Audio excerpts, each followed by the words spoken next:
Chapter 2. And there went a man of the house of Levi, and took to wife a daughter of Levi. And the woman conceived, and bare a son. And when she saw him that he was a goodly child, she hid him 3 months. And when she could not longer hide him, she took for him an ark of bulrushes, and daubed it with slime and with pitch, and put the child therein, and she laid it in the flags by the river's brink.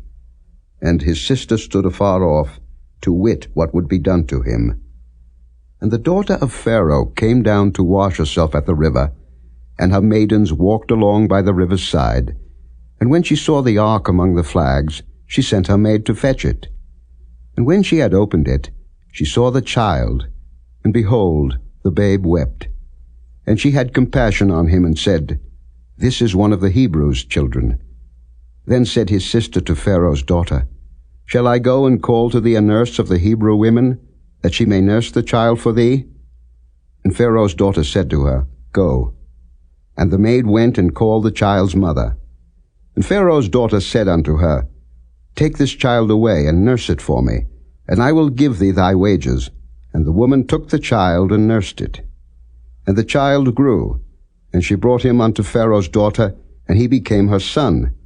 And she called his name Moses, and she said, Because I drew him out of the water. And it came to pass in those days, when Moses was grown, that he went out unto his brethren, and looked on their burdens. And he spied an Egyptian smiting an Hebrew, one of his brethren. And he looked this way and that way, and when he saw that there was no man, he slew the Egyptian, and hid him in the sand.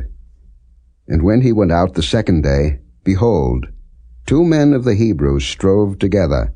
And he said to him that did the wrong, Wherefore smitest thou thy fellow? And he said, Who made thee a prince and a judge over us? Intendest thou to kill me, as thou killedst the Egyptian? And Moses feared, and said, Surely this thing is known. Now when Pharaoh heard this thing, he sought to slay Moses. But Moses fled from the face of Pharaoh, and dwelt in the land of Midian, and he sat down by a well.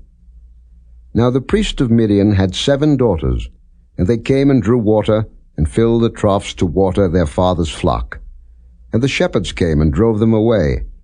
But Moses stood up and helped them, and watered their flock. And when they came to Reuel their father, he said, How is it that ye are come so soon today? And they said, An Egyptian delivered us out of the hand of the shepherds, and also drew water enough for us, and watered the flock. And he said unto his daughters, And where is he? Why is it that ye have left the man? Call him, that he may eat bread.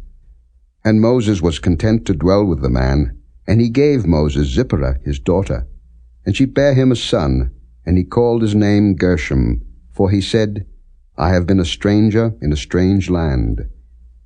And it came to pass in process of time, that the king of Egypt died, and the children of Israel sighed by reason of the bondage, and they cried, and their cry came up unto God by reason of the bondage. And God heard their groaning, and God remembered his covenant with Abraham, with Isaac, and with Jacob. And God looked upon the children of Israel, and God had respect unto them.